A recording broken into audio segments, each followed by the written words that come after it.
sekuru vako vakadzungaira ndakaenda nawo kugadheni munhu asingazivi kuti munhu uyu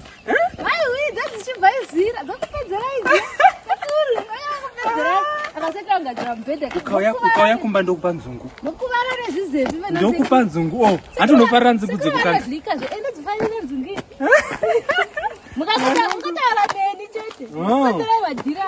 paswera sei mwananga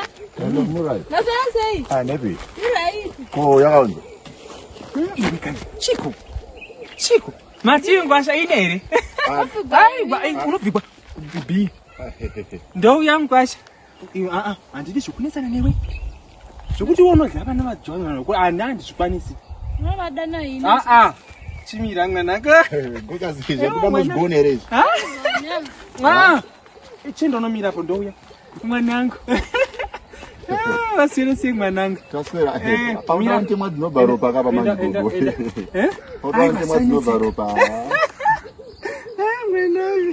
ndoisa namba enda nomirapo mwanangu enda mwanangu the sweetest meat is closer to the bone.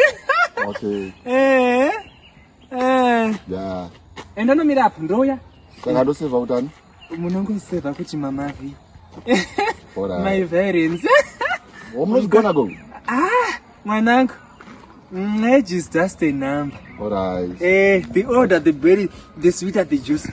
Alright. Unaona dai mwanangu? You can touch, copy, paste, select, jese ni kusenda. Alright, mama zwita. It's a message. This I don't touch. Alright, mwanangu. Okay. Wakwenda? Yeah.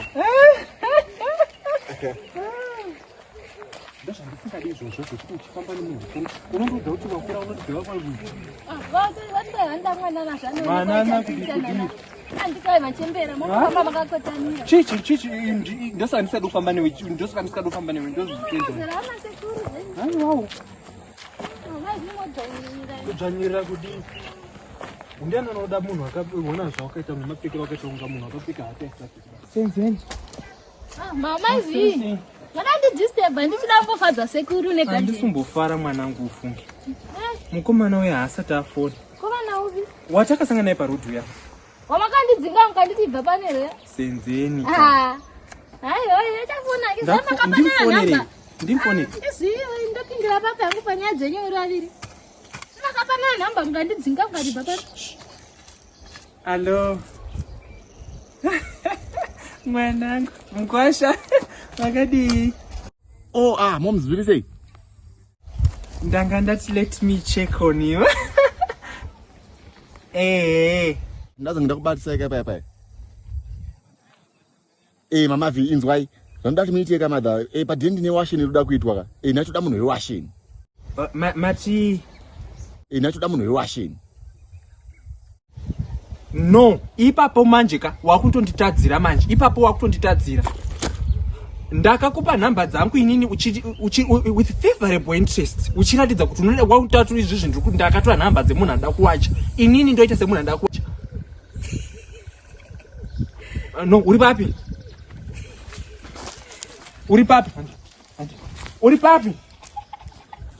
Mira, ndikakuira. Those you have wasted my feelings.